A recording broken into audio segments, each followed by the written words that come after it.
Aïe, mais qu'est-ce qui s'est passé cette semaine dans mon quartier? Aïe, aïe, aïe, je coule, mais qu'est-ce qui s'est passé cette semaine dans ma ville? Les sorties de la semaine. Présenté par Jean-Luc Bosso. Présenté par Jean-Luc Bosso, les sorties, on va parler de quoi aujourd'hui? Dis-moi, un cinéma peut-être, film peut-être, théâtre peut-être, livre peut-être, musique peut-être, concert peut-être. Oui, peut-être. Comme le mercredi, c'est la journée des sorties enfants. des sorties des films, donc Ah, je je vais crois que c'est parler la journée des enfants. des enfants aussi, bien sûr. Donc je vais parler du cinéma. Attends, tu sais quoi? Oui. Tu sais quoi? Pierre-Jean, il est en train de me faire la gueule. Vas-y, Pierre-Jean. Non, je fais pas la gueule, c'est que depuis l'intervention d'Emma, toi qui es notre coach, je trouve que tu as une jolie casquette. Merci. Non, tu n'as pas compris. Non, mais c'est bien. Tu reviendras en deuxième semaine. Non, mais tu n'as pas compris. Non. Non. Soprano, qu'est-ce qu'il a fait quand il a Non, mais tu crois pas que je vais lui donner, non? Non, c'est à moi que tu dois le donner. Bien sûr. Allez, Jean-Luc. Putain, c'est pour ça que tu m'as interrompu. Bon. Le fouteur de Wild. Je t'ai lancé, j'étais sur ma... Attends, là, vous m'avez coupé. On va la refaire. Oui. Qu'est-ce qu'il y a de beau à faire, peut-être ce week-end, Jean-Luc? Serge, le mercredi, c'est quoi? C'est la sortie des films. Il est venu pour me perturber aujourd'hui ou quoi? Voilà, c'est la sortie des films. Hein, donc il y avait une multitude de films sortis cette semaine, mais j'en ai choisi deux. On t'écoute. Deux. Alors, notamment un film français qui s'appelle Vacances forcées, avec Clovis Cornillac, hors Hachika, que t'adores, Serge.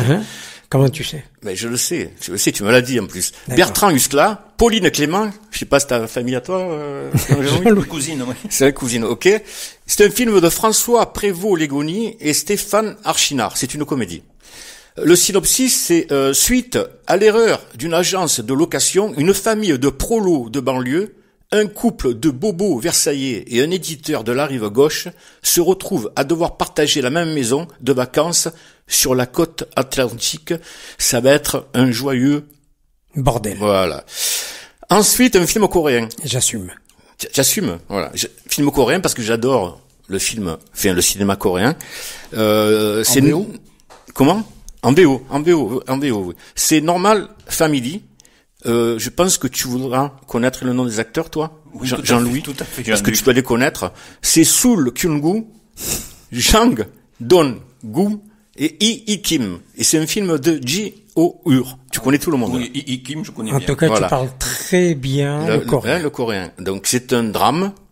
Et le synopsis, donc, c'est deux frères, un avocat matérialiste et un chirurgien idéaliste se retrouvent régulièrement avec leurs épouses pour dîner dans un restaurant chic de Séoul, lorsqu'une affaire criminelle qui les implique explose sur la scène médiatique.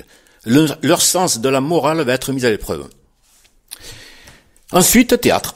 Ah ouais. Théâtre. Directement, on passe. Ah oui, on passe au théâtre. Sans donc, transition. À la Comédie de Marseille, parce qu'il n'y a pas beaucoup de théâtre. On est au mois de juin. C'est bien de donc parler c'est un des... peu au ralenti. Donc, Comédie de Marseille, samedi 14 juin, nous avons une comédie. C'est Un ado peut en cacher un autre.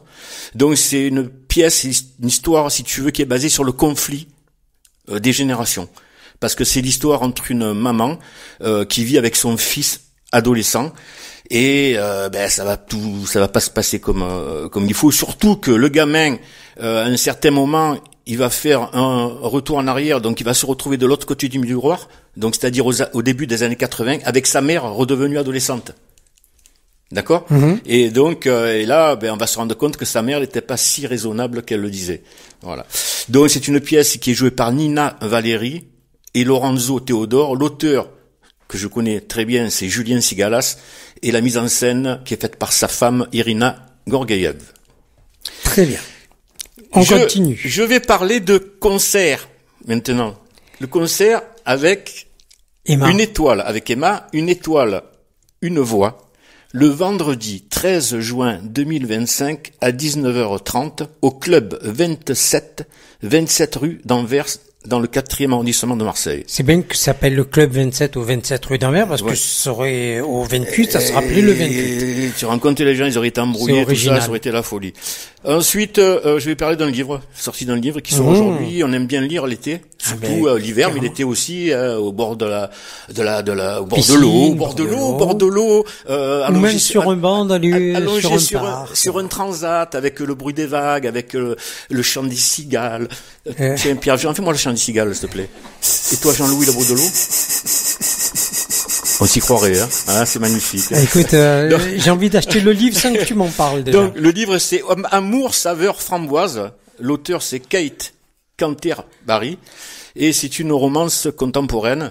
Voilà, donc les synopsis, c'est aujourd'hui à la tête d'un domaine prospère et tuteur légal de sa nièce turbulente, Noah mène une vie bien remplie qui va se retrouver complètement chamboulée quand Shai, qu'il aime depuis le lycée sans avoir jamais osé le lui dire, fait son grand retour en ville.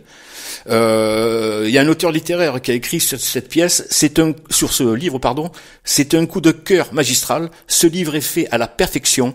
J'ai ressenti un tas d'émotions avec cette lecture. La relation entre les deux protagonistes est magnifique. Plus j'arrivais sur la fin, moins j'avais envie de le finir. Voilà Serge, c'est tout pour aujourd'hui.